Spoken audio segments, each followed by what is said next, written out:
کہ حالت جنابت کے اندر اور ناپاکی کی حالت کے اندر بغیر غسل کے سونا، اس کا کیا حکم ہے؟ کیا انسان گناہ گار ہوگا یا گناہ سے بچ جائے گا؟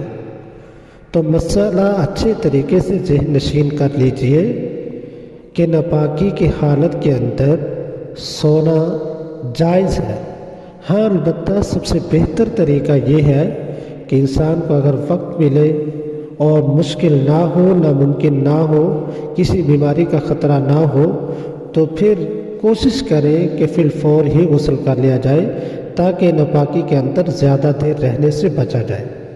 اس لیے کہ موت کسی وقت بھی انسان کو اللہ رب العزت کی ذات کی طرف سے بحکم خداوندی آ سکتی ہے۔ اس لیے انسان کو سب سے پہلی کوشش یہ کرنی چاہیے کہ غسل کر کے ہی سوئے، لیکن اگر ناممکن ہو تو پھر اس